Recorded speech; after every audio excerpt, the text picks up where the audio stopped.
Hello, everyone. Welcome to the Scumdogs Kennel. I'm your host, Chris Williams, and sorry about the delay, but here I am. Today, we're going to be looking at more of that Joe Rogan, Experience podcast with Michael P. Masters, folks, and finally finish it off. Plus, we'll probably look at some other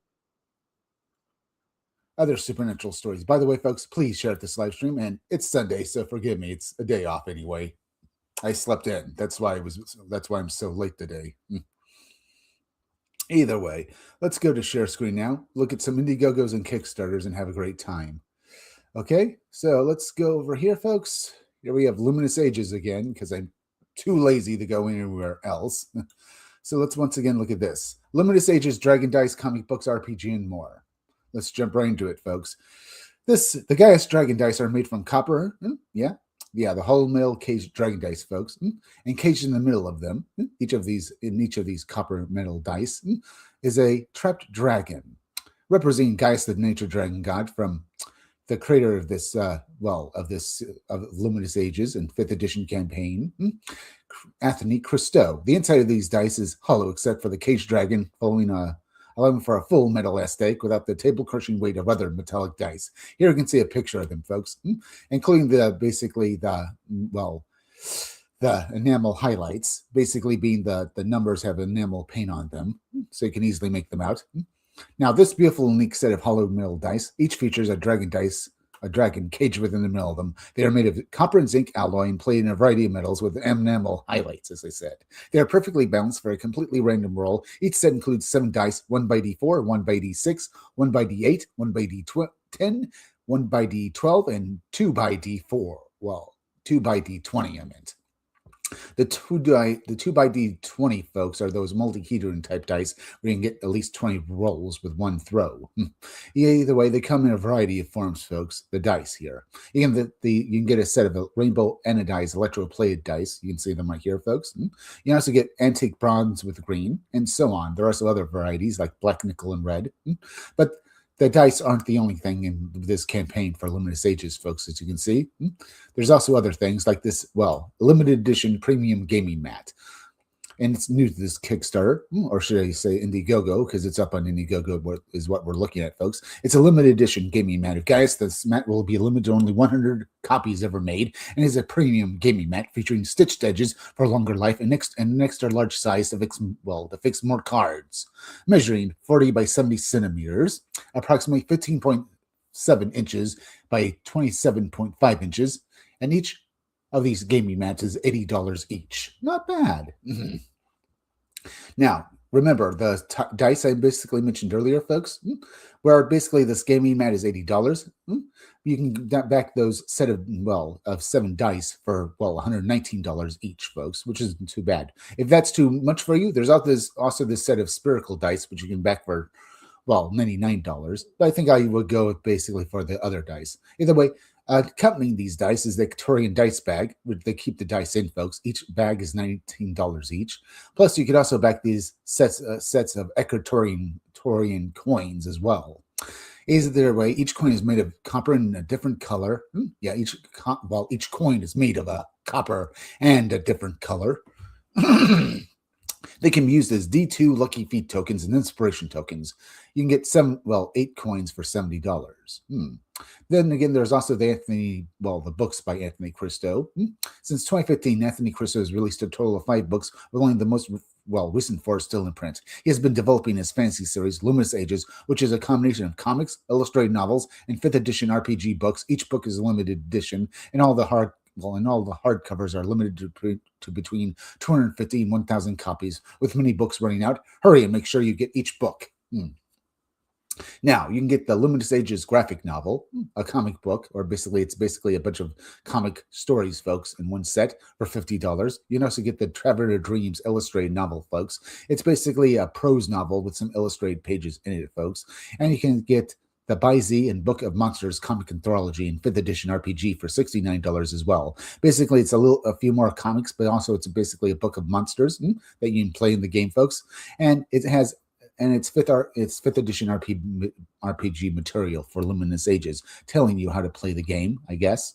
Either way, as it says, it's fifth edition compatible as well because it's 5e, so it's compatible with fifth edition Dungeons and Dragons, as far as I know, folks. I'm just guessing at that, but so don't quote me on that. Maybe I'm wrong. Either way, fifth edition probably means basically, I said it's probably compatible with fifth edition, well, Dungeons and Dragons. Then there's also the Swirl Worlds and Oddities Art of Anthony Cristo for $45. It's basically an art book, detailed with basically filled with pages of Anthony Cristo's artwork. Either way, not bad. You can also get this by Z STL set as well, folks. These S55 STL files include a variety of humanoids and monsters for use in tabletop role-playing games. They feature designs of characters and creatures from the universe of Luminous Ages and Chinese mythology.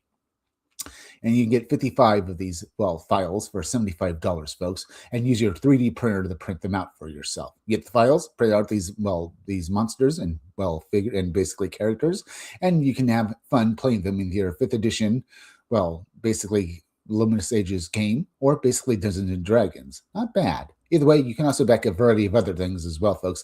Like basically these other gaming mats. There's 40 by 70 centimeter one for $75, or a 40 by 80 centimeter one for $90. Not bad. Look at these gaming mats. You can also get this limited edition Tavern of Dreams jigsaw puzzle. Basically, if you the Tavern of Dreams from the said novel, you can get basically a puzzle of it, folks. And you can basically get it for $35. There are also other puzzles for $20 each. Either way, that was Luminous Ages, Dragon Dice, comic books, RPG, and more up on Indiegogo, folks. Not bad. But let's go over here, folks, and share this tab instead and look once more at Atheos. Let's jump right on into this NES game for the Nintendo Entertainment System. People are still making games for old systems, folks, and Atheos is one of them. It's for the Nintendo Entertainment System, so it looks good. Now, let's get into it. Explore, upgrade, survive. Humanity's last hope lies beyond the stars. After decades of war, Earth is a toxic wasteland. The distant world of Atheos is 10 light years away. Maybe humanity's salvation, but only an artificial explorer can survive the journey. You play as Kira, an autonomous synthetic AI. AI aboard the mothership Elysium. Years of orbital study are cut short when a massive energy surge cripples the ship. With damaged thrusters and failing communication systems, you must descend to Atheos, where survival becomes your only mission. Because beneath the planet's crust stirs Xyric, a colossal war construct in Nazari. Detecting your arrival, he scattered unstable energy cores to sabotage Elysium and stop humanity's foothold. Kira will not retreat. She must destroy the cores, restore Elysium, and confront Xyric. Humanity's future depends on stopping the Machine Titan before Atheos is lost. Okay, you can see a screenshot from basically the game, folks, with basically detailing some of the cutscenes in the game, and it looks good. But, folks, you can back Atheos for $12 for a digital version of the game to play on your computer, or $40 to get just a cartridge, or you can basically go $60 and get basically the cartridge, the game manual, and a box to keep it in, all for a reasonable price of $60, as I said. Either way, that's Atheos, folks. Let's take a look at the, trailer for this game now.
Now remember, now remember, everyone, Atheos is now finishing up on Kickstarter, so go check it out.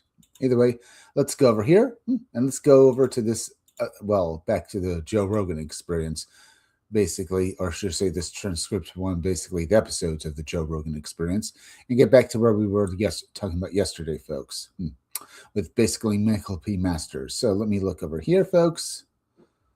Yeah, we looked at this, the pterodactyls of mummies of Peru yesterday, folks. You know, the supposed alien mummies from Peru, folks. That basically, some of them basically look very, very interesting. They could possibly be real evidence of of an alien presence on Earth, folks. While others were obvious, fakes. Either way, we looked at other stuff as well. But let's continue, folks, and stuff like that. Let me make sure I'm in the right area, folks. We did this. Yeah. Looked at this. Did we look at basically the Nazca mummies controversy, folks? Yeah. Or did we just get into that basically before we left off yesterday? Either way, folks, thank you for joining me. By the way, please share this live stream. Let's see if we can't get more people watching. Hit that like button for me. Make sure you're still subscribed. And let's get into the stream now. Sorry about the delay, folks. As I said, it's Sunday, and I basically made a mistake. By the way, there's a good chance I won't upload my videos today, folks, because it's, once again, so late. But then again, maybe I will. It's after all, it's Sunday, so everyone's off. Either way, let's continue. The Nazca mummies controversy. Yeah. Either way, it does look interesting, folks. So let's get this. Michael P. Masters, they're grave robbing, exactly, and that's a big problem, an ethical issue. Yeah. We already read this part, folks. I remember reading it yesterday. The pterodactyls and basically the mummies from basically Nazca, as well as Peru, folks. These pterodactyl, alien mummies. Either way, we looked at them yesterday, and they were very interesting. Either way, let's go down here. We looked at the Nazca Lines mystery, folks. So let me go down here, because I'm pretty sure we passed this part. So let me do this. Yeah, the dream experience. Yeah, we talked about basically Joe Rogan's experience with these alien beings. He says that basically it was the most realistic dream he ever had when he encountered these alien beings that spoke to him in his dream, folks. Now, it could be evidence that maybe Joe Rogan himself was abducted by alien beings, at least his mind. They talk about the unusual lighting, like basically in other accounts of encounters with alien beings, folks, where basically people who are in these UFOs say the place is lighted, but there's no obvious light source. He doesn't see basically any basically lighting, like say basically places where light bulbs would be situated into the ceiling. No, he says the light. Well, I should say most people who have basically experienced being on a UFO, folks, says the UFOs seem to basically be lighted, as if the walls themselves and the floor and the ceiling seems to glow with a light or energy that seems to emanate from somewhere else, or basically from inside, or basically just seems to emanate from the walls itself, to give you an idea. Or basically not just the walls, floor and ceiling and walls. So they talked about that as well, folks. So let's read on past this point. Either way, yeah.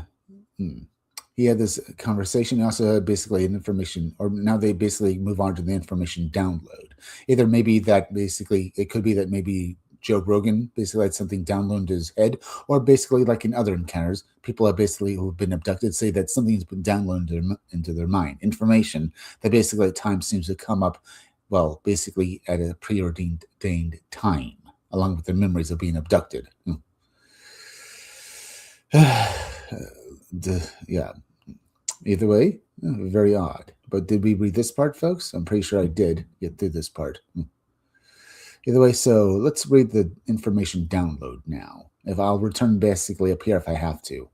Either way, Michael P. Masters, to be able to get past that, to do things that need to be done, they told me what would happen. They said that I would continue looking, my eyes would be open, but this darkness would come from top to bottom, and they would put things in my brain. I would see it coming in, but I wouldn't have access to it once they were done. Do you agree?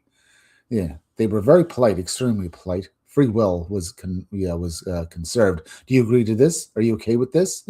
Yeah, basically, this is Michael P. Masters describing basically an alien encounter that basically someone had, either himself or maybe an experiencer he basically interviewed. Basically saying during the during this conversation. He said these beings did basically put information into him. He went. It was at one point basically when this was happening. He went out like he basically was knocked unconscious, and basically when they were going to do that, folks, as this information was going to be passed right before this information was going to be downloaded into his mind, they asked. Yeah, they were very polite, extremely polite. Free will was conserved. Do you agree to this? Are you okay with this? And again, at that point, I remembered them. I recognized them. I was like, yes, absolutely, I agree to this. So you get the idea there, folks. That's exactly what happened. Eyes went dark, still wide open. Eyes went dark, and I see this massive, fast stream of information. Okay, so he wasn't exactly unconscious, folks. I thought he meant that, as he said, when everything went dark, I assumed he basically meant he lost consciousness. Either way, it was like basically he went blind there for a moment, and then he saw the information being passed into him. Yeah, it was going straight into my brain, as he puts it. It was exhausting. It didn't hurt, but it was really overwhelming. I have no idea how long they were doing this. Yeah, I could see. It was like I could see. I don't remember, but I could see, and I understand the moment and that wasn't just me. It's been others as well who had such a similar experience too. As I would imagine he's trying to point out there, folks. Like at one point, this conversation switched from vocal to telepathic. Like we just started communicating telepathically. It was so seamless that I didn't even really notice it happened. And eventually I'm like, wait, we're not moving our mouths. We're just talking with our brains. This is what Michael P. Masters describes here, folks, in this story. But the woman who brought me up there in the first place was standing on my left with her hand on my shoulder. She would occasionally go, did you get that? Did you see that? That was important. Did you get that? So she was watching it too. And I saw it coming in as it was coming through this individual in front of me. And I could see at that moment, I'd be like, like I understood it all. It all comes in. I have no idea how long I was in that mesmerized state, but after they finished, that entire room had 5 times more people in it. There was probably 20 people in this room, all looking at us like, what the effing is happening to masters out there? Like, what is going on, man? By the way, let me do this, folks. My head was a little bent there. By the way, please share this live stream, folks. Let's see if we can't get more people watching. Either way, folks, this is what Michael P. Masters describes happening to him, I guess. See, I wasn't so sure, basically, where we were in this article and stuff like that. Either way, they lifted me out of this, out of this site, returned from bottom to left, the opposite of what happened before, and I stand up, walk through this room, and I felt like my head was a bowling ball. Like I could barely even lift my head. And this woman, I think one of the ones that came out when we were on the balcony, put her hand on my shoulder and said, "Are you okay?" I was like, walk past her. Fortunately, I was on the same floor, the 4th floor of this hotel, walked down, laid back on the bed with my feet still on the floor, all my clothes on, just slept in that position for about 13 hours. What? Didn't wake up at all. And when I woke up, I started crying uncontrollably. Like I could not stop crying. I wasn't sad. I wasn't scared. I had memory of what happened that night before, but I was kind of fuzzy. And then as it started to come back more and more, I started to be like, oh, like that. That was real, My first thought was like, oh, that wasn't real. And then I was allowed to remember all of it. Everything before they put me in that state is like a crystal clear in my mind. And I wrote it all down not long after, just to make sure I had, so I just had this document of it and do it and basically wrote down everything I could remember and not let any time pass before I basically, so I wouldn't forget anything. So it wasn't me recounting me, something like that, you were saying. So there was actually a written transcript of how everything happened. Yeah, basically, it wasn't me recounting me. Yeah, recounting like you were saying. Yeah, basically, I was recounting everything I knew, everything I could. But it wasn't me. I was just recounting all the information I had. It wasn't like basically it was some force controlling me, but it was just putting down information and not basically trying to let my own recollections basically be clouded by basically, prior judgments or basically anything else. Basically how people tend to basically put their own swirl on things. I'm imagining here that Michael P. Masters was saying that he basically wrote down the information as clearly as possible. We talked about that yesterday, folks. He says he was recounting information, but was not recounting information that from himself. He wasn't trying to basically let his own judgments, his own personality cloud his basically recollection. He was just writing down information as clearly as he could remember it, folks. Not let any basically judgments, any basically prior thoughts he had basically cloud his thoughts and his recollection. Just wrote down the information as best he could and just let it stand as it is. And then basically Yeah, and then he could basically look back at the information, read through it, and basically remember what happened, and then he could let his own judgments, his own preconceived notions take over at that point. But that's what he wanted to write down, everything he could as clearly as possible, without basically, as I said, his own preconceived notions getting in the way. It's an interesting notion there, folks. Yeah, it's an interesting notion right there, folks. Either way, please share this live stream. So far, we have, 8 watching. Not bad. Either way, it's Sunday, folks. So let's continue and stuff like that. Yeah. Either way, he tried to basically remember everything he could, folks. But let me go back over here a bit. Either way, to basically just before this and stuff like that. Yeah. Joe Rogan, me, the information download and stuff like that. Or basically trying to understand this, folks, and stuff like that. Let me go back over here. Either way, I'm basically, yeah. Let me try to go up here, folks, because maybe I skipped a bit of this. Either way, let me go over here. Yeah. Michael P. Masters, a woman who I knew, but loosely, basically, I was downstairs. She saw, or they saw her through her. Yeah, or they saw through her, because this really gets weird, that I was out of money. I was trying to get a beer at the bar. Maybe I shouldn't basically go back over here, folks. Maybe I should go up here. Either way, the dream experience is basically Joe Rogan basically puts it, folks. Yeah. Basically, this is where he communicates. Basically, it says these alien beings were communicating him. And Michael P. Masters basically points out how his experience, even though basically Joe Rogan says he thought it was a dream, but it was the most realistic dream he ever had. But even he basically says, due to how realistic it was, that he knew that it was more than just a dream, folks. But he can't be for sure. Michael P. Masters points out how similar it is to basically other accounts of, basically interactions with aliens and abduction. Yeah. He goes on to say about unusual lighting and what was going on there, folks. So there's that. Either way, Masters 2022 experience. I read part of it to you, folks. This is where we left off yesterday. I couldn't find where I was. Either way, let's talk about Masters 2020 experience. We read basically the final part of it, folks, just now. So let me read this part now. Michael P. Masters, well, maybe so. I had a really insane experience in 2022 that forced me to start thinking about what this is and what this physical reality is. Joe Rogan, because I was shown 2022. Michael P. Masters, I call it a mini abduction. I was at a UFO conference, actually the same one where I was watching that with James Fox before it came out, the Virginia case. So I was taken up to this room that no one was in. I was taken on the balcony. I wasn't allowed to leave. Joe Rogan by who? Michael P. Masters, a woman who I knew, but loosely, because I was downstairs. She saw, or they saw through her, because this gets really weird, that I was out of money. I was trying to get a beer at the bar for like $12 or whatever. They charge you with these things. It was a Halloween dance party. This was October 14th, 2022. I was out of money. She comes up and says, hey, I have a key to the VIP room. We had just come down from there where they hosted a meet and greet with the speakers. I was one of the speakers, so we went up there to get beers, stuff in my pockets. We're going to bring some to our friends. They didn't have to pay $12 for a beer. It sounds like they lured basically Michael P. Masters up there and then they abducted him, folks.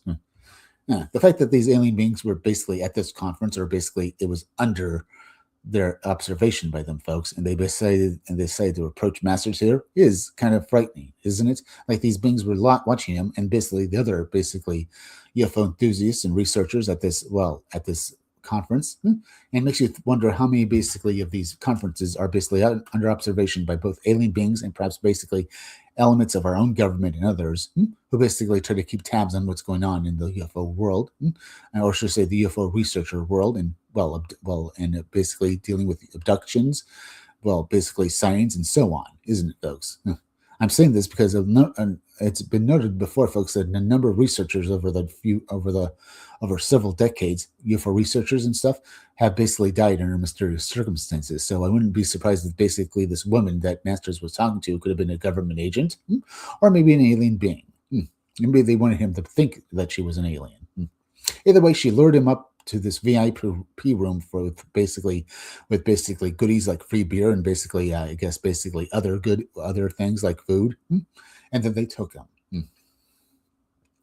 Either way, let's read on. And then she's like, well, you can't go. My friend Eric wants to talk to you. I was like, who's Eric? Don't worry, you'll like him. Just kept saying that over and over. Don't worry, you'll like them. You'll like them.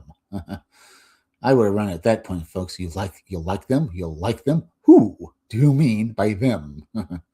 Either way, let's continue. So at some point, we ended up in the balcony. I'm just sitting there. I gave up like I'm fine. I guess I'm just waiting for this Eric guy, whoever the hell that is. So eventually, Eric comes in, pulls his chair up right into me, like his knee is on my dick, like straight up right there. That sounds very uncomfortable. I think at that I would have basically not allowed that to happen, folks. Either way, I start to get that. I'm very much, in flight, fight or flight or flight thing. And I'm like, like who the fuck this guy, who the fuck this guy is, this total stranger. Never seen him in my life. And his face is right here. He says, I sense that you're angry about this, but I need to be this close for this to work. And then it all just went perfectly fine. Sounds like mind control, folks. Like basically he says, yeah, we need to be this close to you in order for this to work. And then everything was just perfectly fine. As if basically at that point, Michael P. Masters just didn't care anymore. That this guy was right up next to him with his knee on his dick. Not in a sexual way, folks. This said basically, it wasn't like he was kneeing him with the dick. It was like basically just, he was that close to him and stuff like that. Basically to a point of basically intruding into people's personal spaces. And they tell me something that was that the same thing they did to you in that dream, something that they knew would shock me and make me pay attention. I'm getting back to the article here, folks. I should have basically been more clear. Let me try that again. And then they tell me something that was the same thing that they did to you in that dream. And I imagine this is what Michael P. Masters was telling Joe Rogan here, folks. Something that they knew would shock me and make me pay attention. So about 2 weeks before this, I'd been washing dishes. Yeah, dishes. I just decided I wanted to quit all of this. I was sick of doing TV shoots and podcasts. I was exhausted. Want to be home with my family. That's it. That was just a thought. Joe Rogan. And just while you were washing, something happened. Michael P. Masters, washing dishes. My wife's right behind me. Didn't tell her anything. Very next thing, he says, we know you've been thinking about quitting lately. Basically, yeah, he didn't tell his wife this, even though she was right behind him at the time. But basically, yeah, they apparently have been watching this man. And basically, the last few weeks, basically, especially at this point when he was washing dishes and he was disgusted with his life and where it was going, basically being the UFO world, folks, he just wanted to stay home with his wife and kids. Apparently, these beings had been watching him, and they found this to basically be disturbing. So they basically sequestered him away while he was at this UFO conference, and basically they sequestered him away, and now they were talking with him directly, of all things. Yeah, and they said to him, yeah, we've been watching you, and we know that you've been thinking about quitting lately, and we really prefer you that you will, and we really prefer you do not do that yet. Complete stranger. I'd never seen this guy in my life, and he knows a thought in my head, or should I say, he knows the thoughts in my head. This is what Michael P. Masters says, folks. So terrifying right here. Joe Rogan, my head that you had, the thoughts you had in your head that while you were watching dishes, the thoughts in your head right then and there. Yeah, he knew them, and I knew he knew them. At least that's why basically Michael P. Masters basically trying to basically say here, folks. Yeah.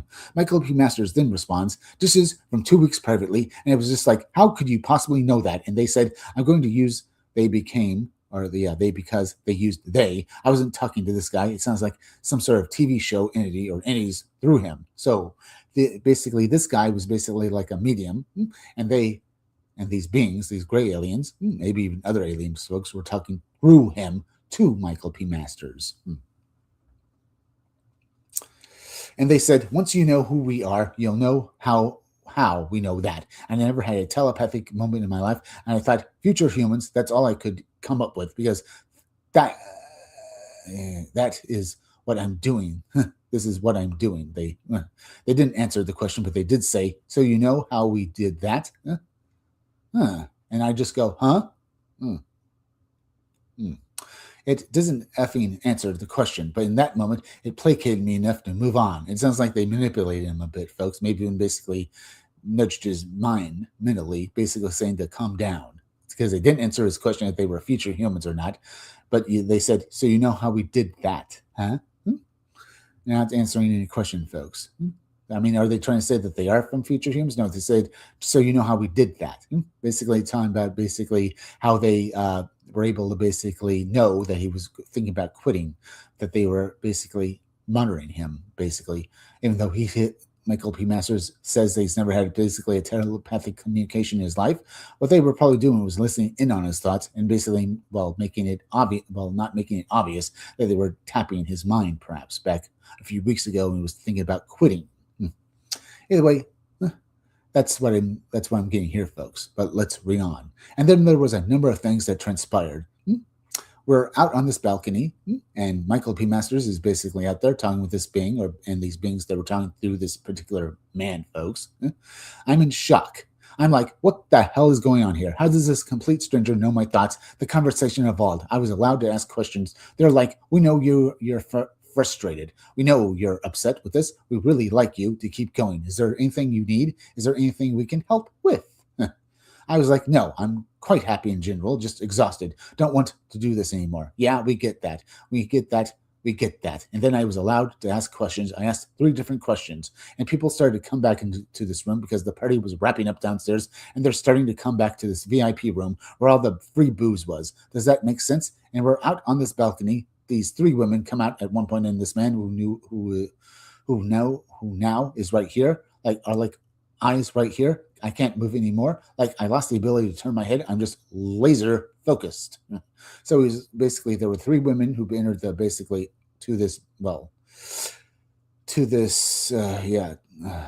where they were on a porch, folks, no, a veranda. I don't remember what they said there, folks, like that.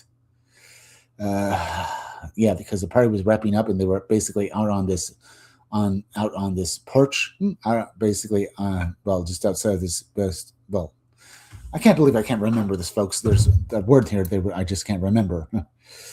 Either way, they were on this balcony.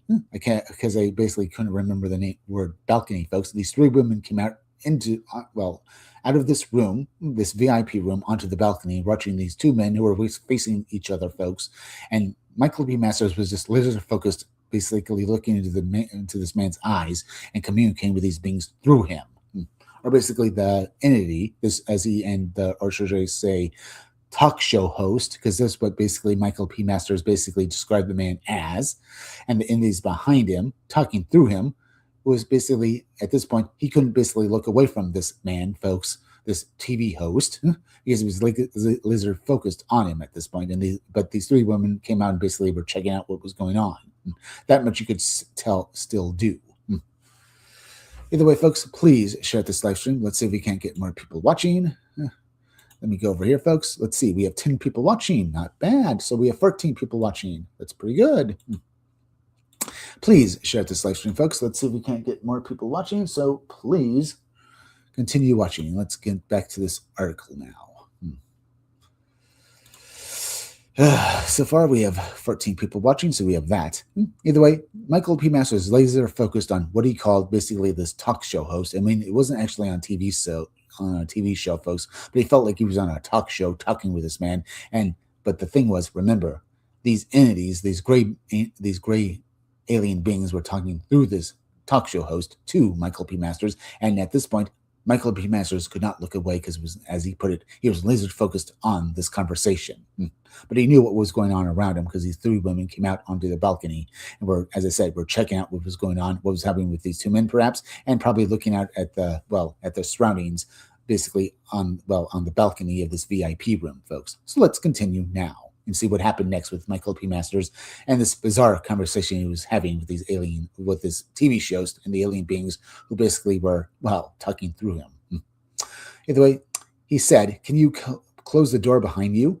That was it. And these 3 women turned in perfect unison, walked back and closed the door. Nobody came out for the rest of the time we were out there. And I have to ask, folks, were these women basically in on this? Were they basically government agents? We don't know if this man who was talking, the TV show host that Michael P. Masters was talking here, folks, and I know he isn't actually a real TV host, but Michael P. Masters felt like he was almost like he was on a talk show, and he was basically being interviewed by this man like he was a TV talk show host. Either way, these three women, either they were alien beings, mind-controlled, or maybe they were government agents, and Michael P. Masters was under basically some sort of drug-induced hallucination brought on by basically talking with this man. Somehow, this drug cleverly administered to him, and now he was under some sort of hypnotic control. Maybe the man himself, this, well, agent, as I call him, folks, this talk show host, was actually basically using some sort of hypnotic, well, spell on Michael P. Masters and make him think that he was actually talking to some sort of alien beings who were talking through this man, perhaps. Either way, these three women then left, leaving the two men alone for the rest of this ordeal that Michael P. Masters was going through. So let's continue. Eventually, we got to the point where they're like, we came here because we need to put things in your brain for some future time or times. I forget which, they said. Do we have your permission to do that? And over the course of this interaction, I started to remember them, and I started to feel like a little bitch about complaining about being, well, tired, traveling hotels, flights, And I was like, oh, that's right. I know you. I know who you are. Not that guy I've never seen in my life, but I know you, and there's a familiarity, and this was the breaking down of me. Indeed, folks, because at this point, remember, they wanted him to they wanted to put something in his head. So apparently, maybe Michael P. Masters himself has had other prior experiences with alien beings, maybe not with this man particularly, but he did know the entity that was talking to this man. That's what he's saying. Either way, Joe Rogan, me. Yeah, basically, remember, Joe Rogan had a dream. He basically says this experience that Michael P. Masters has, it really feels similar to the dream I had where I talked with these alien beings myself, though I can't basically be for sure if it was an actual encounter with alien beings. Only know it was the most realistic dream I ever had. Either way, once again, let's read the information download again, folks, because I skipped ahead when I shouldn't have. Either way, let's read on. Michael P. Masters, to be able to get past that, to do the things that need to be done, they told me what would happen. I'm going to read through this as quickly as possible, folks, as a refresh. They said that I would continue looking, my eyes would be open, but this darkness would come from top to bottom, and they would put things in my brain, and I would see it coming, but I wouldn't have access to it once they were done. Do you agree? Yeah, so earlier, folks, I thought basically Michael P. Masters has been taken on some sort of spaceship. It doesn't look like he was up on this balcony of this VIP room, and this is where this experience took place. Either way, let's continue. They were very polite, extremely polite. Free will was conserved. Do you agree to this? Are you okay with this? And again, at this point, I remember them. I recognize them. I was like, yes, absolutely. I agree to this. That's exactly what happened. Eyes went dark, still wide open. Eyes went dark, and I see this massive, fast stream of information just going straight into my brain. It was exhausting. It didn't hurt, but it was really overwhelming. I have no idea how long they were doing this. Yeah, I could see it. It was like I could see. I don't remember, but I could see and understand the moment because that wasn't just me. It was this other entity that was basically talking with me as well. Because like at this point, the conversation switched from being vocal to telepathic. Like we just started communicating telepathically. It was so seamless that I didn't even really notice it happened. And eventually I'm like, wait, we're not moving our mouths. We're just talking with our brains. But the woman who brought me up there in the first place was standing on my left with her hand on my shoulder. She would occasionally go, did you get that? Did you see that? That was important. Did you get that? So she was watching it too, and saw it coming in as it was coming through this individual in front of me. And I could see at this moment, I'd be like, huh? Like I understand all as it comes in. I have no idea how long I was in that mesmerized state, but after they finished, the entire room had 5 times more people in it. There was probably 20 people in this room, all looking at us like, what the F is happening to Masters out there? Like, what is going on, man? Now, you'd think basically maybe other people who were at this UFO conference would have basically been curious what was happening in Masters, or they thought basically he was having some sort of private conversation, so they didn't bother him. But I'd basically be concerned, folks. And maybe I would have intruded on this. Unless these alien beings would somehow basically mind blasted me and basically saying, you don't need to see this, now leave. Where I would I basically have been basically a guy basically in Star Wars, basically like these aren't the droids you're looking for, and I would have walked away as soon as basically I keep wanting to say Osama bin Laden, but that's not the guy, folks. Obi-Wan Kenobi basically, mind tricked those 3 Imperial soldiers, folks, and they said, And he said to them, "These are not the droids you're looking for." And they said, "Yeah, these are not the droids we're looking for. You can go away now." And they walked off. Either way, would that be what happened to me if I basically intruded in this conversation with masters, where they've just mind blasted me? I would have walked away basically in a dreamlike state. Or would I have been able to fight it and basically ask, "What the hell are you doing?" And then would I have realized this was something more? Was something that happened to me then? Who knows? Either way, there were basically 20 more people in this room on this balcony, folks, and they were looking at what was going on with Masters and saying, "What was going on with him, man?" Either way, so let's read on. They lifted me out of this sight. They lifted me out of this sight. Basically, he was starting to come out of it at this point, I would imagine, folks, out of this hypnotic trance that Masters was in, that these alien beings put him in. I returned from bottom to top, the opposite of what happened before. So it was basically as the information download was ending, he was returning back to himself, is what he's saying. And I stand up, turn, walk through this room, and I felt like my head was a bowling ball. Like I could barely even lift my head. And this woman, I think one of the ones that came out before we were on the balcony, put her hand on my shoulder and said, "Are you okay?" I was like, I walked past her because he had a little more to think about. And that basically proves to me, folks, that this woman here and the two other women were probably there basically as guards. They were probably basically, as I said, they were making sure that no one basically interfered with this information download that was happening from Michael P. Masters here, because it makes me think that this woman knew something, and maybe was even part of it, along with their two friends.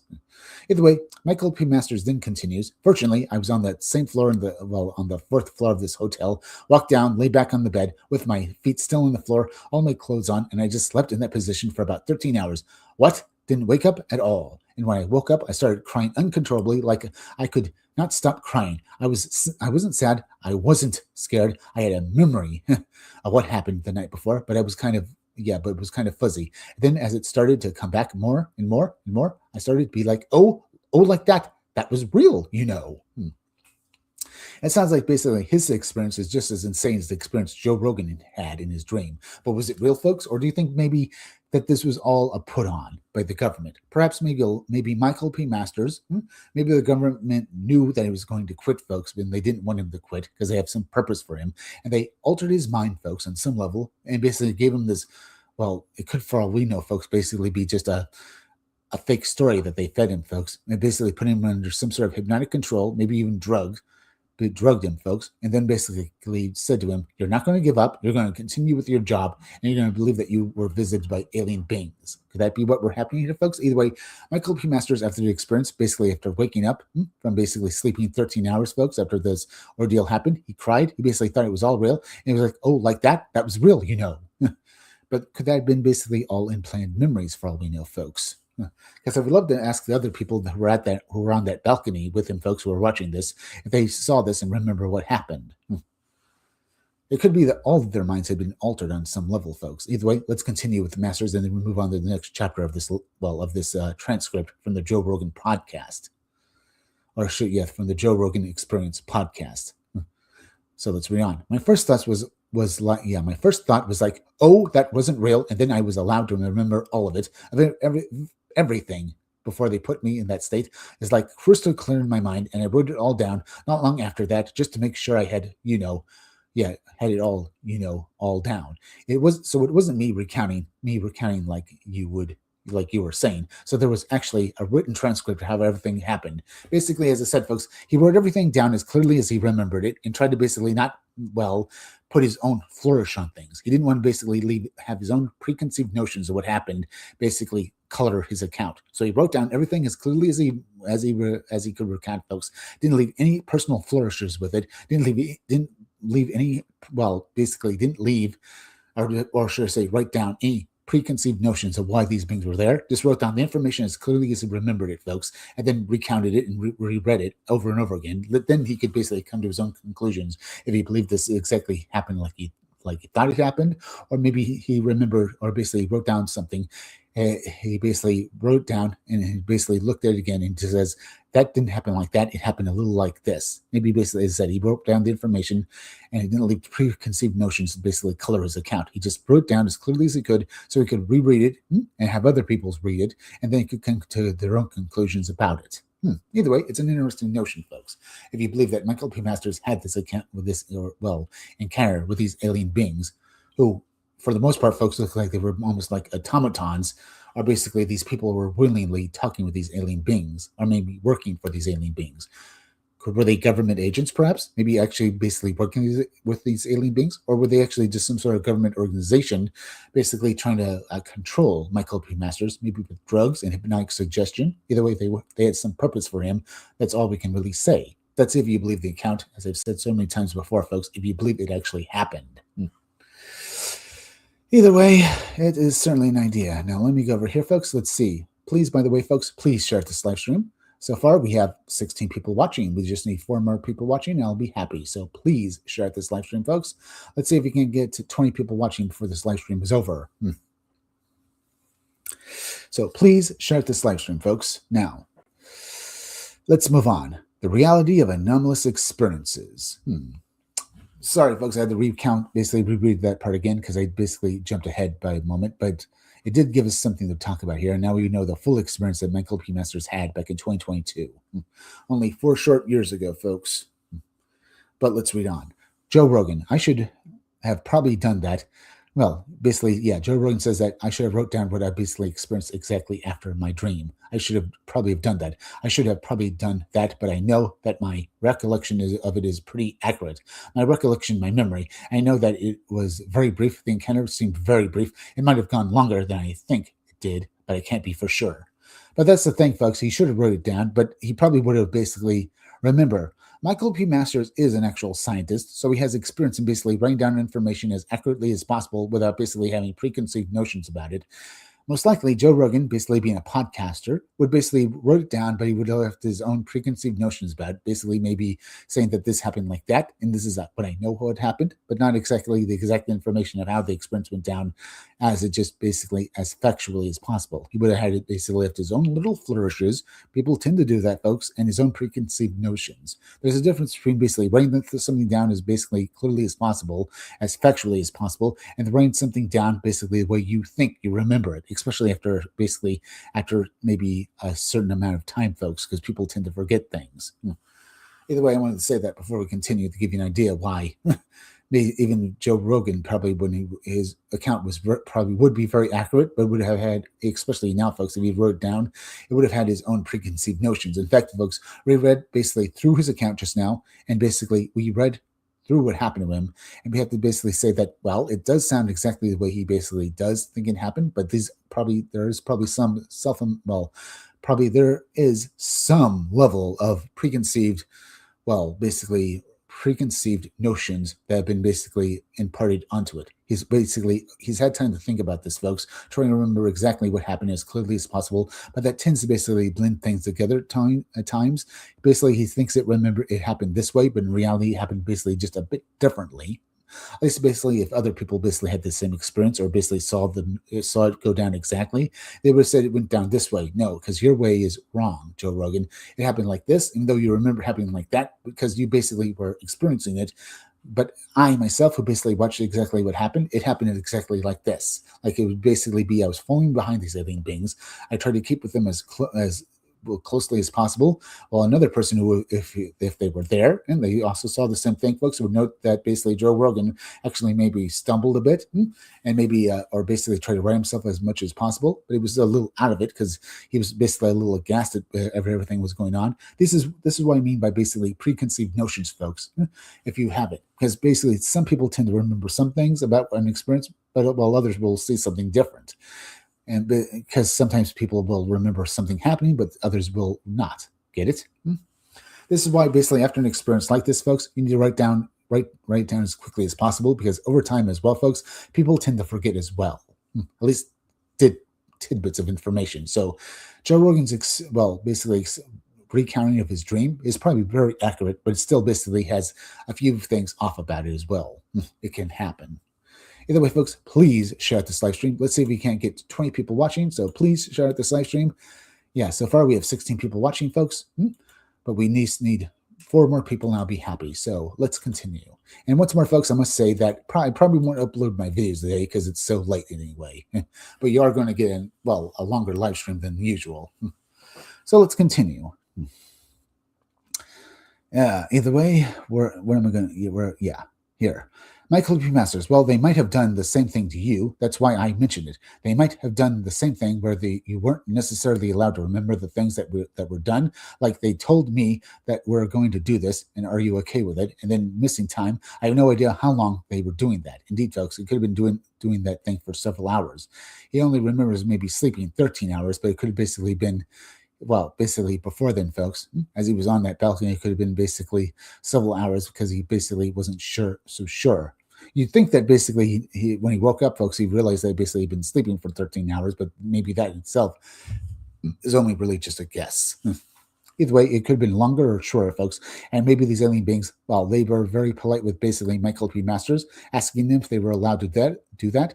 And in some cases with alien abduction, folks, these alien beings will basically do things to you. I mean, after all, they basically took you against your will to another place, folks, to a spaceship, perhaps.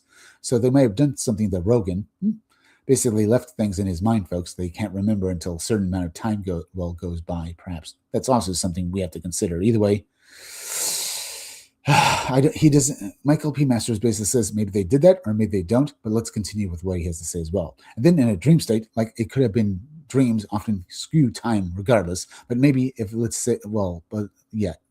maybe if just say hypothetically you were on a craft, they were breaking you down in the same way that they did me to try to get you, whether now or in the future. Like you said, it might have been an initial encounter where there's something more going to happen later, but maybe there was more to it that they just don't tell you or let you have at that moment. Memories of, like they told me I wouldn't remember what they put in my brain, and I don't. But there's more in there, and eventually it will come out. Eventually he'll remember it. And maybe Joe Rogan himself will remember it as well. Joe Rogan, this is what he responds with, which is just what? I would imagine. Well, I mean, what did they put in my brain? Why can't I remember it? And what do they have planned for me, perhaps? Or what am I going to do with it as well? We're going to just guess at that, folks. By the way, let me turn on my heater because I'm kind of chilly. Once again, folks.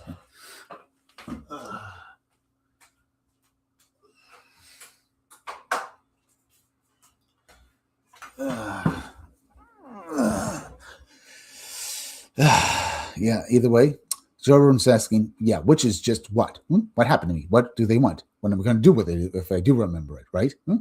Yeah, what am I going to do with it once I remember if they did put something in my head, folks? What do I do with it? That's what Joe Rogan's asking Michael P. Masters here. Michael P. Masters just saying, this is what blows my mind. It's effing insane. It's my brain, right?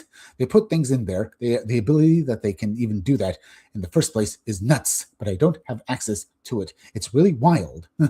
This is what Michael P. Masters is saying to Joe Rogan, that they might put things in your brain like they did me, but we can't be for sure. But the fact that they can do this is insane, indeed. Joe Rogan then says, how do you know it's in there then? Michael P. Masters then responds, I watched it come in, right? I know it went in, and they told me that it was going to come in, and I saw it happen. But once it's in, you just don't know. Now, that's what makes me think that this could possibly be basically the government, folks. Remember, now it could be that Joe Rogan and basically Michael P. Masters were actually abducted by the government, and they somehow drugged them and basically make them believe this was all real, folks. I mean, I could even basically imagine that Michael P. Masters, the other people who were at that party at the time, saw this go down, but maybe they themselves were under some sort of hypnotic, basically suggestion, brought by basically drug use and maybe some sort of mind control technique, folks. They saw this all happen, but it didn't actually happen at all. What happened was basically these governments came in, mind controlled these people, and basically, put them under some sort of control. The same could be basically said of Joe Rogan here, folks, but we can't be for sure. Perhaps there's nothing actually inserted in their heads, folks. Only basically maybe only the dregs of basically whatever mind control program they'd been subjected to. Because the drugs, if they were basically administered with some sort of drugs, folks, or have already long since basically burned themselves out of both men's systems at this point. So we can't be for sure what actually happened. Did they actually talk with alien beings, or was it something else entirely? It's something to consider. By the way, folks, please share this live stream. Let's see if we can get more people watching, so please share this out. But let's continue. Either way, Joe Rogan asks, how do you know it's in there then? Yeah, Michael B. Masters then says, I want you to come in. But as I said, folks, maybe there's nothing there. Maybe basically what actually happened was these government agents, maybe they wanted them to believe it was aliens behind this, and that's it. So even if basically Joe Rogan or basically Michael P. Masters goes into post-hypnotic regression therapy, they'd find nothing there, perhaps. That's also a possibility. We just don't know for sure. It certainly is a frightening notion too, folks. By the way, folks, please share this live stream. Let's see if we can't get more people watching, so please share it out. Now, where was I? Yeah, let's get back to the article, folks. Either way, Joe Rogan then says, right, but does that make any sense? Like, I think about it. If they're giving you information, what is the point of giving someone information that they can't access?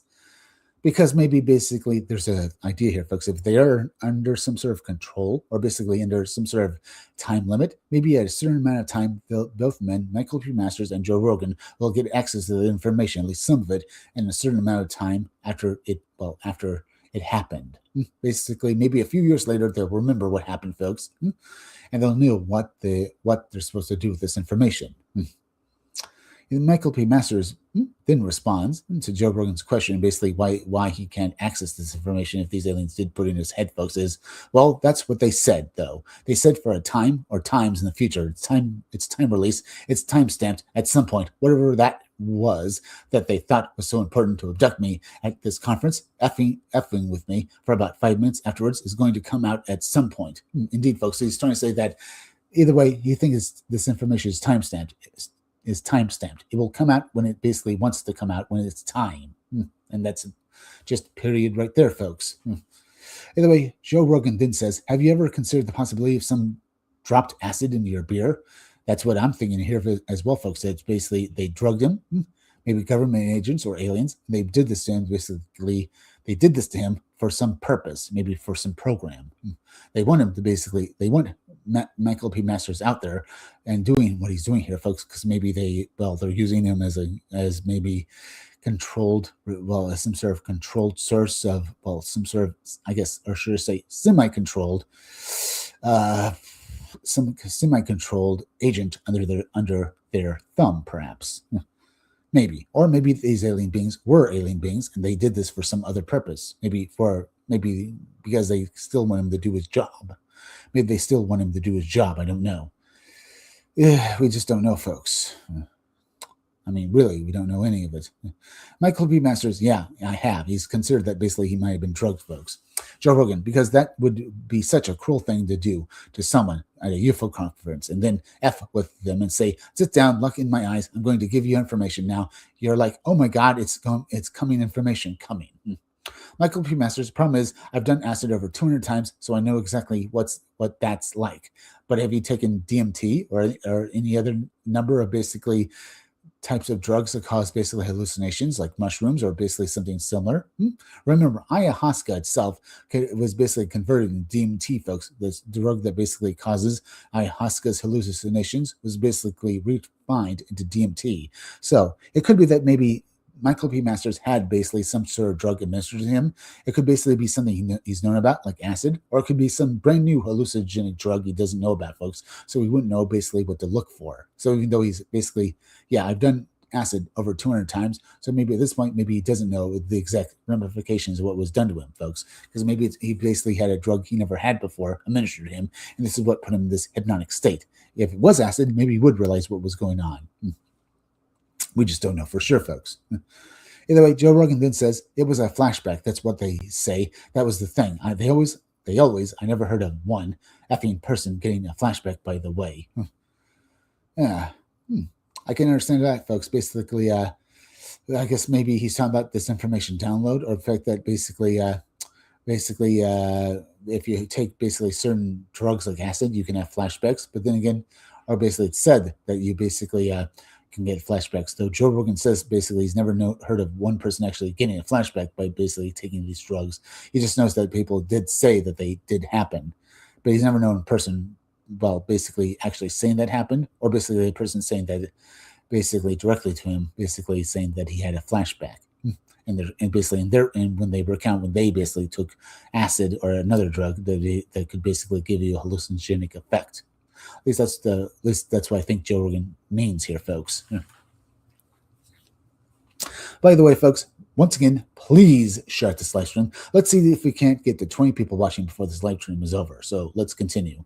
Michael P. Masters, I know I feel robbed, dude. I was before. We crack our back and we're going to get a flashback. Joe Rogan, when you drive in your car, man, and you run into the bus full of kids, yeah, indeed, folks. Yeah. No, yeah, I know I feel robbed, dude. I was before. That's what Michael Masters says here, folks. We crack our backs and we're going to get a flashback.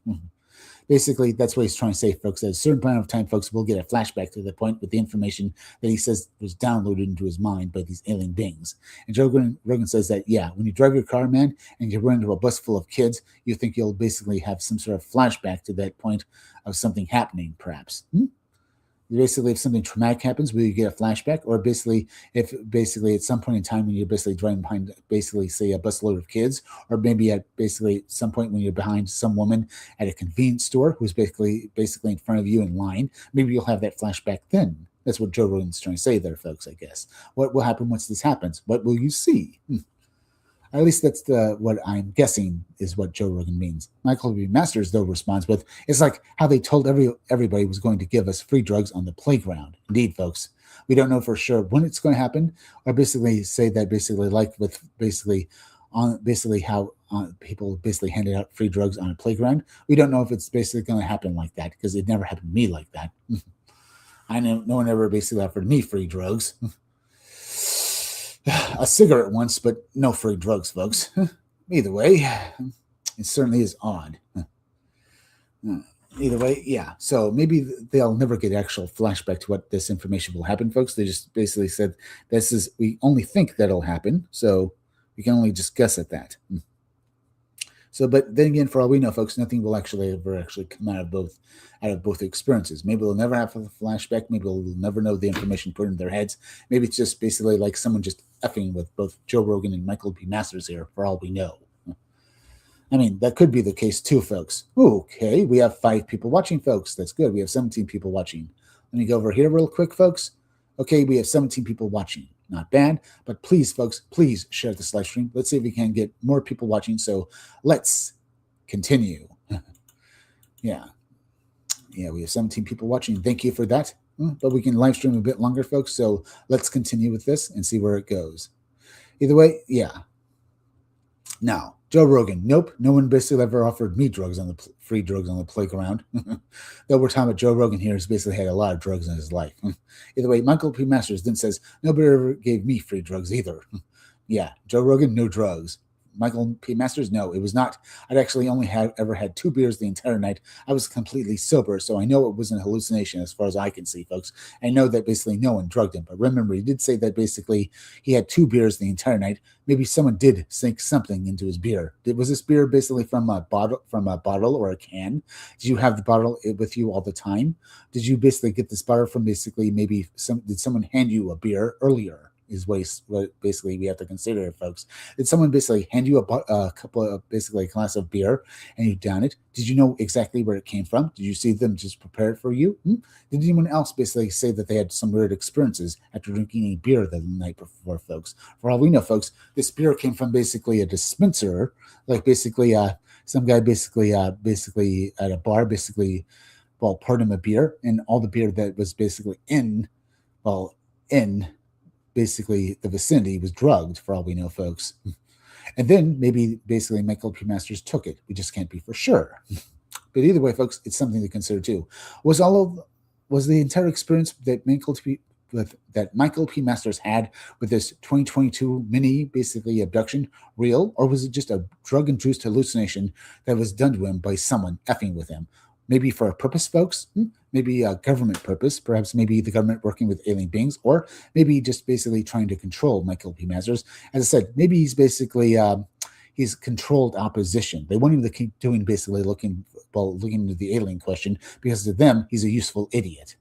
I don't want to basically insult Michael P. Masters' intelligence here, folks, but has he ever considered that maybe the government did this to him because they're using him as controlled opposition to some degree? I mean, he himself will say that he's not controlled, but if they did basically put him under some sort of hypnotic suggestion, perhaps, he has to consider that possibility, much like Joe Rogan has possibly has to consider that his dream might have been more than a dream, but maybe it was a hallucination brought on by basically some sort of drug use that had been administered to him by someone, perhaps in the government, folks, that wanted to use him for some purpose in the future, and that has to do with the alien question. Perhaps maybe they're using him as some sort of controlled opposition, and he doesn't know it from the basically at all. But because if he is, or should I say, if both men, Michael P. Masters and Joe Rogan, are under some sort of hypnotic suggestion, they wouldn't know about it at all. Under some sort of mind control, would they? Like MK Ultra. Now that's a scary thought, folks. Indeed, that is a scary, scary thought. By the way, folks, once again, please share this live stream.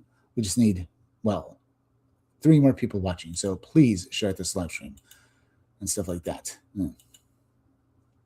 Now, where was I? Yeah. Either way, yeah. Now, Joe Rogan then says, so it was kind of an experience that was very anomalous. Basically, to you, Michael P. Masters, he did say, yeah, that's what basically Michael P. Masters felt. Both basically him and Joe Rogan with his own experience that he had with his dream. That he says that he had encountered alien beings in his dream and felt more real than any dream he ever felt in his life.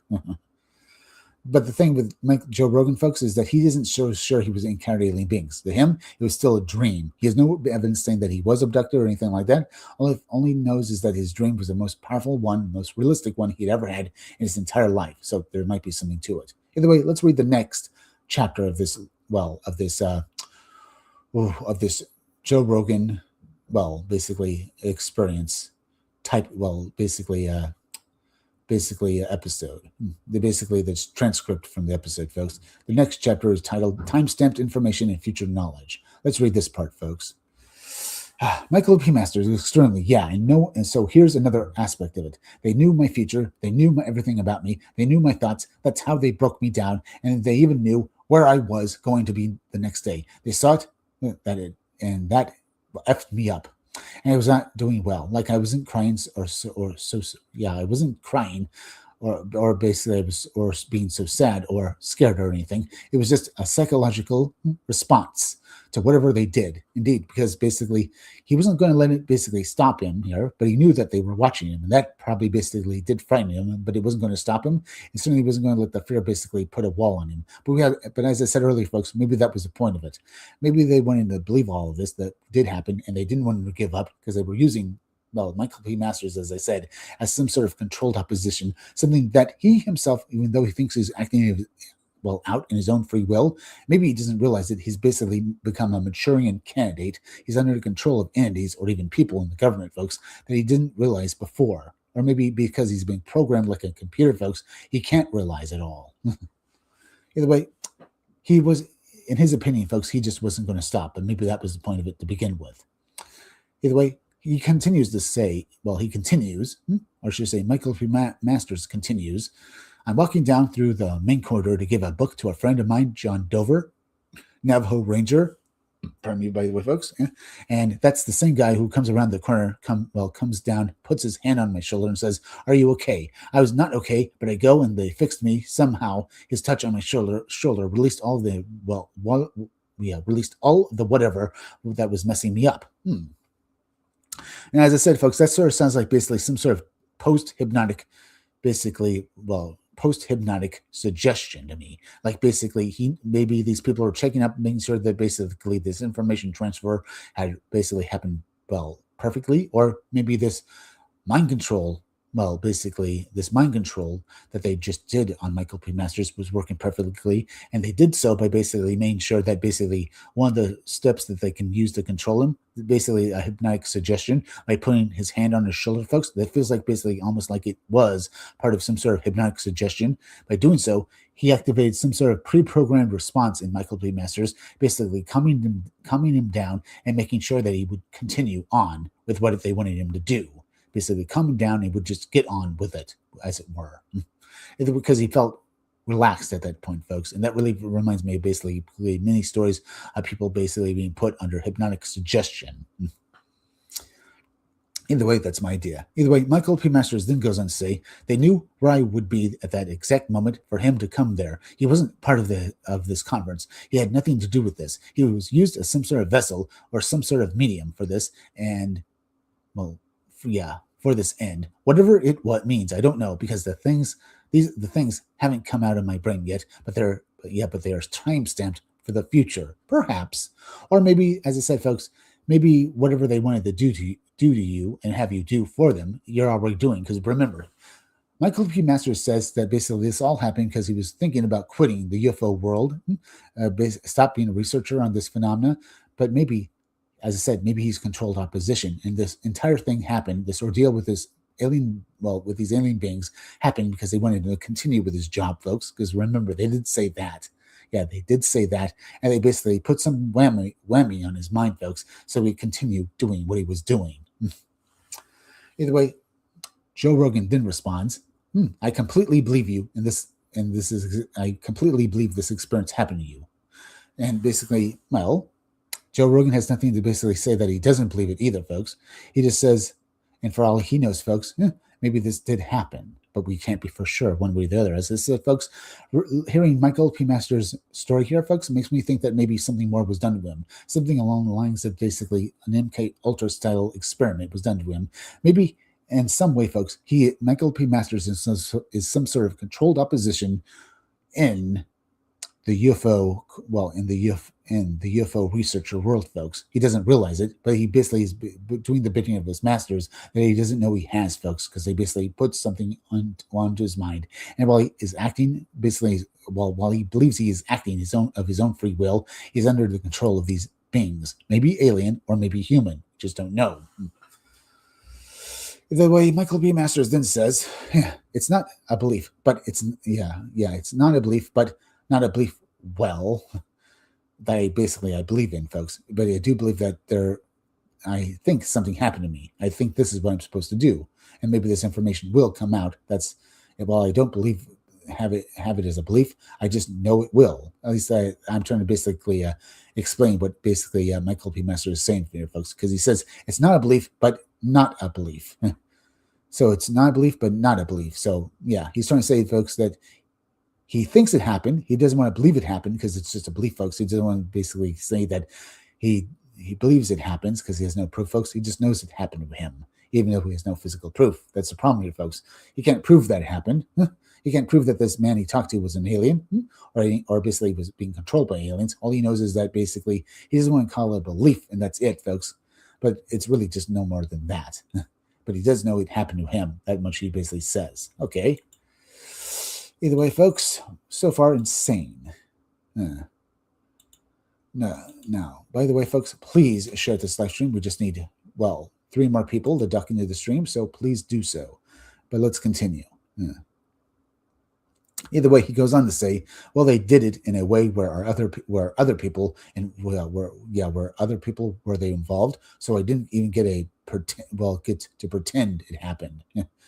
Yeah, but because these other people that were there and who were on this balcony with basically Michael P. Masters and this other man, folks, they saw all this going on, and while they were probably thinking it was weird, they didn't think that aliens were involved, and he can't prove that and Michael P. Masters can't prove aliens were involved. All he knows is they sat close to this man, and he basically said that and this information download was done to him. For all we know, folks, he was under some sort of hypnotic control, and that's it, because no one else is going to basically verify it one way or the other either. So that's basically very hard for Michael B. Masters. He can't prove that it happened, but he knows that he does know it happened to him. That's what he believes. He doesn't want to call it just a belief, folks, because he does know it happened to him, but that's a little better than basically just a belief. He just believes it happened because he has no proof proving it did. Sadly, folks. That's why he doesn't want to call it a belief, but even though that's exactly what it is. But let's continue, because Michael P. Masters, and they did, because maybe that's exactly what happened. That's what I think happened, but I can't prove any of it. That's what he basically says, folks. Either way, let's basically move on to the next chapter of this transcript. Imagining the weight of contact. Joe Rogan, but I want those people to imagine what it would be like if that happened to you. For me, it's easy because mine was in a dream, and I'll tell you it's a dream. I think it was a dream. It was the most vivid dream I've ever had, but it was a dream. It was really weird. I couldn't shake it. It really freaked me out. Yeah, it really freaked me out. I had to talk about this and about it in the moment. I got on a podcast next. I was like, this is something that I have to bring right up away because it's just so weird. Basically, when basically Joe Rogan talks about his dream and basically what happened to him, folks, he says that basically it felt real. It felt so effing real. I couldn't basically just stop. I had to talk about it because it just I basically, in his own words, folks, I would imagine he's been waiting for something like this to happen to him his entire life because he's believed in aliens, he's believed in supernatural, and this dream was so real. It was more than that. Unfortunately, he can't prove it actually happened, much like Michael P. Masters can't prove what happened to him either, folks, back in 2022. All he knows is that it was a very strong experience and that he had to talk about it because it was just so strong in his own words, folks. Michael P. Masters, and I thank you for doing that. By the way, it was bravery. It was very brave to talk about this. Indeed, I mentioned it basically, yeah. Michael P. Masters says that when Joe Rogan talked about his dream, it was very brave of him to do so. Because he himself basically has his own experience to talk about, and he did so on the podcast with him on this night, folks. Either way, Joe Rogan then says, but I was talking to Brett Weinstein, who is an evolutionary biologist. Like, it's not just the topic to talk about it, but like, I have to tell you this because it was one of the weirdest things I've ever experienced. A lot of weird shit I've had it. Yeah, it's a lot of weird shit I've had. I've had a weird life. That was the weirdest. It was weird because it was so strange. Yeah, he was talking to Brett Weinstein during that podcast when he basically revealed his dream, folks, and it had nothing to do with basically evolutionary biology, but he had to talk about it with someone and talk about it with some people and share what happened to him. I can see why basically why Joe Rogan had to do so because it just was burning in his brain at that point. This experience, this dream that he had. So there's that, folks. Very insane. I can imagine basically this evolutionary, basically biologist, basically being confronted with basically this weird dream on Joe Rogan's Experience podcast and basically being, well, wasn't here basically to talk about evolutionary biology? Why am I talking about your dream of aliens? Yeah, this Brett Weinstein guy, it must have been very weird for him. Either way, yeah, Joe Rogan had to talk about his dream then. Very strange. Either way, Michael P. Masters then responds, it took me a year to talk about this. I went basically that long, just basically trying to summarize what happened to him, trying to understand what happened to him, and just let it grill in his own brain. Joe Rogan then says, let me finish here. Yeah, Michael P. Masters, oh, sorry, I didn't know you were. Joe Rogan, this is what I for people that are very skeptical. Yeah, this is what I do for people that are very skeptical. Yeah, and stuff like that. Basically, talking about my experience, talking with people about their experiences, about what they believe and stuff like that. This is what I do. I talk about it. Yeah, Michael P. Masters, yeah. Either way, yeah, we're pretty much at the end now. Joe Rogan then says, I want you to imagine yourself in a position where something like this happens to you. You're a regular guy, you're a mechanic for Chevrolet, whatever you are. And this thing happens to you, and what do you do now? What do you do with this? And who the effing is going to believe you? Indeed, you wouldn't have believed you, so why would you? You don't even want to tell people. It's that crazy. And if these things are happening, they're not happening to 7 billion people, right? They're happening to select individuals for whatever known reasons all over the place. And if that is happening to 1 in a million, 1 in 100,000, whatever it is over time, these people they all have similar stories. Indeed. I get being skeptical. I get it. I'm a skeptical person with a lot of stuff. I go back and forth. I'm a believer, and I'm like, shut up. I'm with you. But you've got to imagine what you would do if that happened to you. If these are unique experiences, indeed, folks. If something like this happened to you, would you believe it? Would you believe anyone who told you that they had been abducted with aliens? Most people would not, unfortunately, but some would. But it's still the problem and burden of proof. You can say that you were abducted.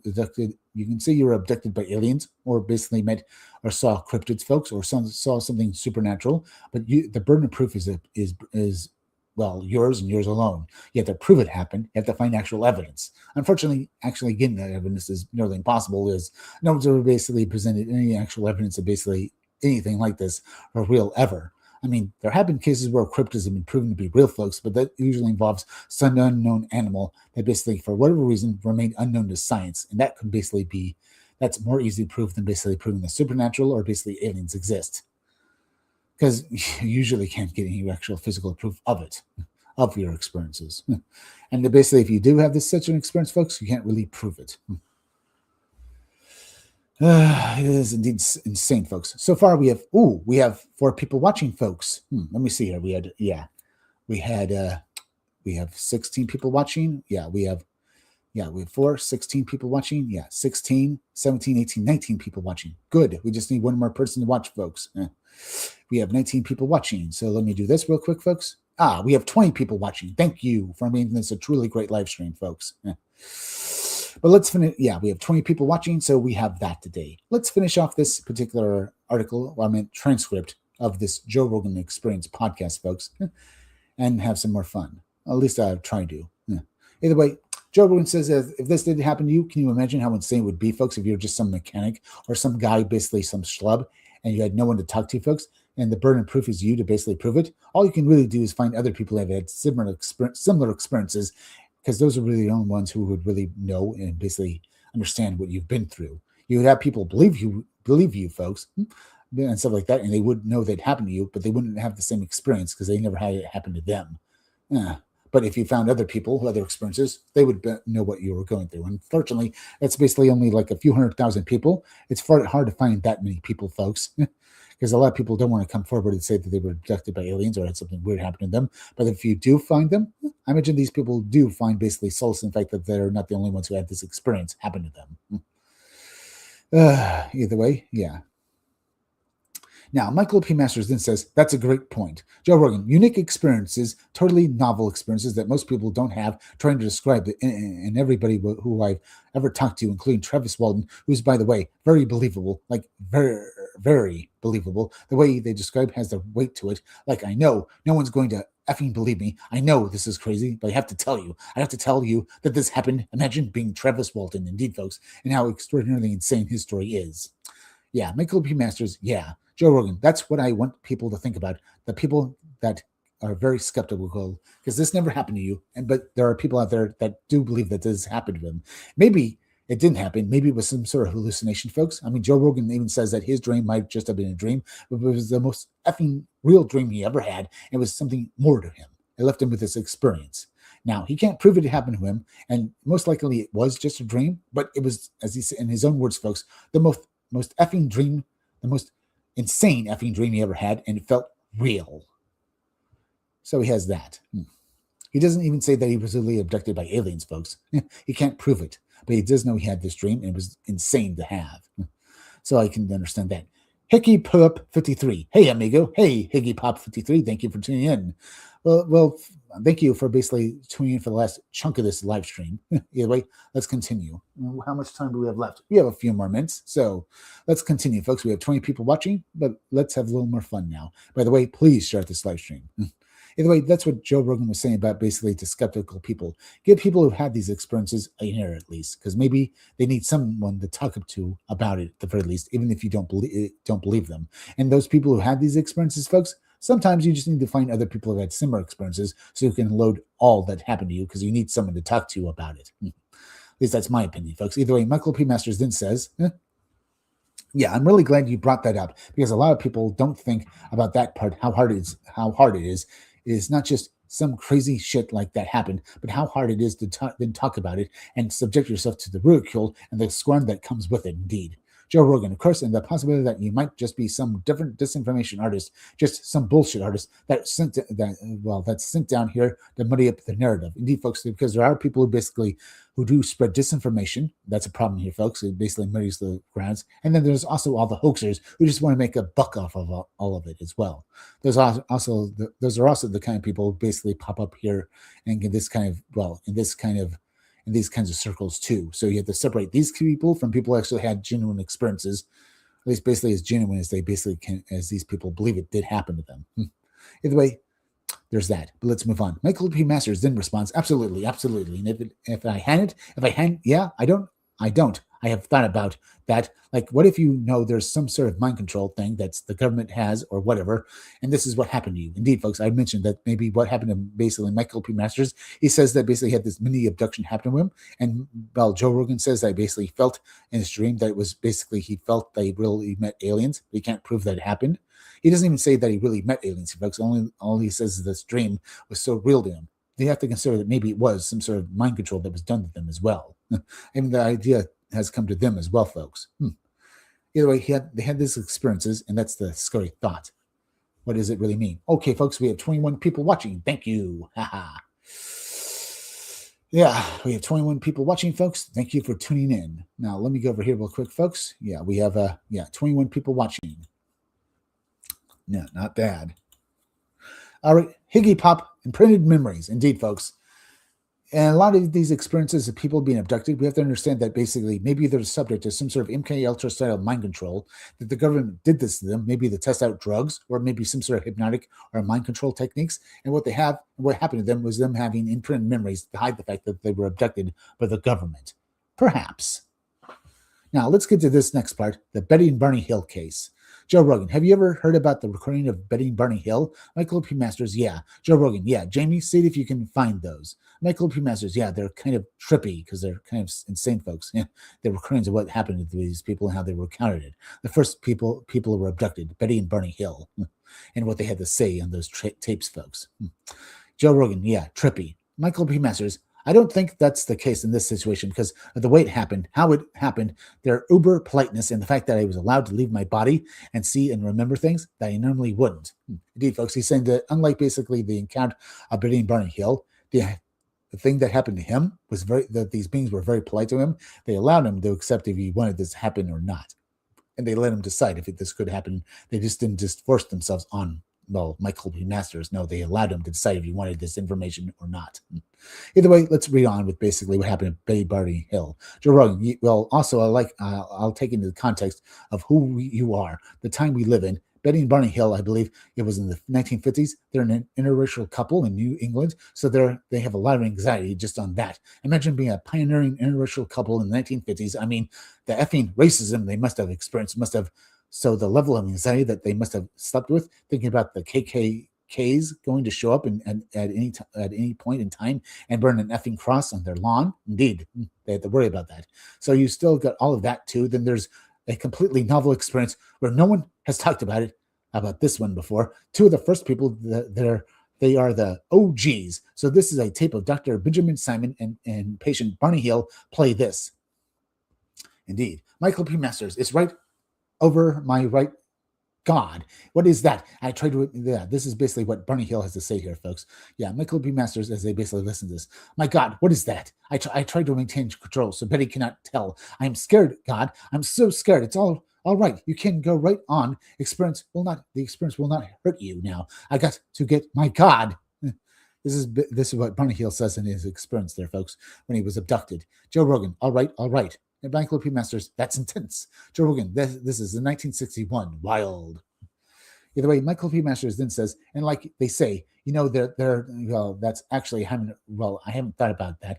I did a whole case study on Betty and Barney Hill in my second book. I hadn't even really thought about that. Like, it's already hard to talk about stuff. They were the OGs. They're the first interracial couple coming out publicly describing these horrific events. Yeah. Remember, they were the first ones who had these events. They were an interracial couple, folks, and they were the first to basically be abducted and experimented on by these beings. Can you imagine how insane it was for these people? Ooh. Either way, Joe Rogan then says, also, these events in 1961, no one had heard about anything like that. Yeah, no one had heard anything about that, or that it was possible that basically beings from space could come down and abduct you and experiment on you. So insane. That's if you believe it actually happened, folks. Now, how much more of this is left? We still have a lot left, don't we? I think I might end my live stream now, folks, because maybe save the rest for tomorrow, perhaps, and stuff like that. Because I want to get through this, but we are basically nearing the point where I have to cut this off, I suppose. And we have 21 people watching. So an insane live stream, folks. We have 21. Yeah, we have 22 people watching, by the way. So I think I'll end my live stream now. Either way, it was pretty much fun. Either way, please go subscribe to my YouTube channel, Read Comics They're Bad For You. There's misspelled. It's THERE. It's Read Comics They're Bad For You. It's supposed to be Read Comics They're Bad For You, but it's They're Bad For You. Hit that like button for me. Make sure you're still subscribed. Leave some comments down below. Hit that bell for notifications. Hit the part of the bell that'll give you all future notifications. And please share this video out to anywhere, any site you want. Now, please go over and subscribe to Dark Saints on YouTube and on BitChute. Then go subscribe to Robot Co-op on YouTube and on Twitch. I also want you to go over and subscribe to Stitched Together Pics up on YouTube, okay? Now, remember, down in the descriptions or in the chat, I left links. I left links to YouTube, Twitter, Rumble, Odyssey, Twitch or BitChute, Dark Saints, Robot Co-op, and Stitched Together Pics. Now, usually I upload 2 videos a day, folks, but I'm thinking about basically skipping the day because it's so later than usual. Either way, I might upload 2 videos, and they'll be up soon after this live stream, or basically a little after it, folks. So if I do upload them, well, they'll be up after this live stream is over, folks, at some point. Let's just say that. Maybe not soon. Either way, one video will be up on YouTube, Rumble, Odyssey, Twitch, or BitChute, and the other will be up on Rumble, Odyssey, Twitch, and BitChute. Well, that's Rumble, Odyssey, Twitch, or BitChute as an exclusive, okay? Either way, remember as well, folks, I'm going to unlist this live stream up on YouTube. If you still want to watch it, basically, you can stay on the YouTube stream as long as you want, folks. But if you click off it, it will be unlisted. But it'll still be available on Rumble or BitChute. So you can use those links down below. Yeah, you can use those links down below or in the descriptions and go subscribe to me, okay? Because all my videos, all my live streams are up on the sites 24/7. Or you can use the link on my X page at 777megachris1, okay? Also, remember, folks, my book, Scumdogs, my comic book, if you basically back my book, your copy is coming. It should already be in the mail and sent out to you if you've not already had it. I'm telling you this because I'm going to do a second chance campaign for my comic book, Scumdogs. I'm going to try to do pre-launch pages for it up this month, hopefully. They'll be up on Rumble, Indiegogo, and GoFund my comic book. So look for these pages, and in a few months, I'm going to do a second chance campaign for my comic book, Scumdogs, so you all can back it if you want to, if you're not back it before, or if you want to back it again. Either way, I'm Chris Williams from the Scumdogs Kindle. Thank you all for joining me. I'll be back again tomorrow with another great live stream, followed by 2 more great videos, so make sure to come back again then. Till next time, folks, I'll see you all again soon, so bye. Yeah.